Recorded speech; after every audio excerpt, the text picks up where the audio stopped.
তো আমাদের দেশে ব্রাহ্মণের চলন শুরু হয়েছে, আসলে ইম্পোর্টেড গরুর চলন শুরু হয়েছে 2018 থেকে বলতে গেলে।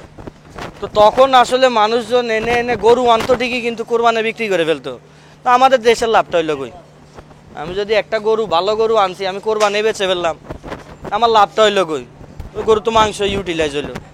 তো এই গরুর থেকে আমরা যদি বাচ্চা উৎপাদন করতে না পারি, তো জিনিসটা আমার খুবই আফসোস লাগে।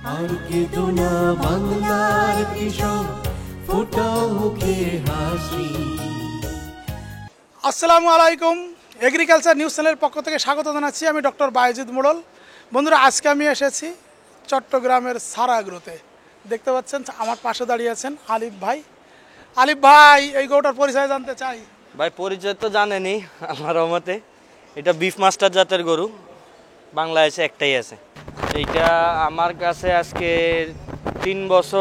4 বছর ধরে আছে। তো গত কয়েক বছর ধরে ওর ব্রিডিং করে আমরা ওর কিছু বাচ্চা নিয়েছি। তো এই বছর ইনশাল্লাহ আনছি ওকে রেডি করার জন্য। তো মোটামুটি একটু রেডি হয়ে আসছে, যদি কেউ এই বছর নিতে চায় তো নিতে পারবে। সাইওয়ালগুলোতে ব্রাহ্মণ সিমেন্ট দিচ্ছি আমরা। আর এইটার সাথে আমরা ক্রস করাইছি আমাদের কিছু বড় বড় জার্সি গাভী কিনা ছিল। জার্সিতে আমরা ওর বীজ দিছি, আল্লাহর রহমতে খুব পজিটিভ বাচ্চা আসছে আমাদের। দেখতো মাশাল্লাহ খুব সুন্দর, একদম বাপের মতোই পা। আল্লাহর রহমতে ব্রিডিং করে আমরা 15-20টা বাচ্চা নিছি। এখন ওকে এইখানে নিয়ে এসেছি ওকে বিক্রি করার জন্য। আমরা জানি যে বিদেশ থেকে গরু আনলে ব্রিডিং করানো যায় না। হাটাজারিতে একটা জায়গা আমরা নিছি, এখানে নিয়ে আমার আল্লাহর রহমতে এখানে 100-র উপর গাভী আছে। তো আমরা যেমন বিফ মাস্টার, তারপর আমাদের যেই আরও গত বছর দেখছিলেন কিছু ব্রাহ্মণ ছিল, পাখরা ব্রাহ্মণ ছিল, তারপর টাইগার প্রিন্টের কিছু ব্রাহ্মা ছিল। তো 3-4টা ব্রাহ্মা, তারপর এইটা দিয়ে আমরা একটা ব্রিডিং প্রজেক্ট শুরু করছিলাম। তো আল্লাহর রহমতে রেজাল্ট নিয়ে আমি খুবই খুশি। ওদের বাচ্চা হচ্ছে এক একটা খুব সুন্দর সুন্দর। তো আমরাও খুশি। আসলে এখন গরুটা রেডি করছি কোরবানির কাস্টমারের জন্য। তো ওনারা যদি নিতে চায় ওনারাও নিতে পারবে, এখন কোনো সমস্যা নেই। এবং একটা খুব গুরুত্বপূর্ণ কথা বললেন যে আমরা এত বিদেশ থেকে এত দামি এত টাকা খরচ করে গরু আনি, যদি আমরা কুরবানিতে মাংসের দরে বেচে দিই তাহলে তো কোনো লাভ হলো না, দেশ কিছু পেলো না।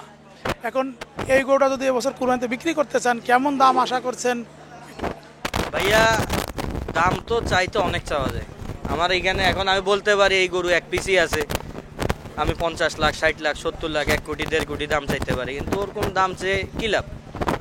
যেটা বিক্রি করবো ওরকমই দাম চাও ভাইয়া। 35 লাখ টাকা হইলে গরুটা মোটামুটি ছাড়ার ইচ্ছা আছে। তাও যদি কেউ নিতে চায় আরও 19-20 করে আমি দিয়ে দিতে পারবো, কোনো সমস্যা নেই। কারণ আমার মেইন মোটিভ যেটা ছিল আমার ব্রিডিং করার, আল্লাহর রহমতে আমি খুশি। এবং এখন যে কোরবানি দিবে সে খুশি হইলে আমি খুশি, আলহামদুলিল্লাহ। তো একটু পাগল টাইপেরই গরু, পাগল টাইপ মানুষ। তো আমরা তো ছোটোবেলাতে এইগুলো নিয়ে, তো আমাদের ইনভেস্টমেন্ট করতে আমরা করছি বড়। তো আসলে একটা ব্রিডিং করতে এত ইনভেস্টমেন্টও লাগে না।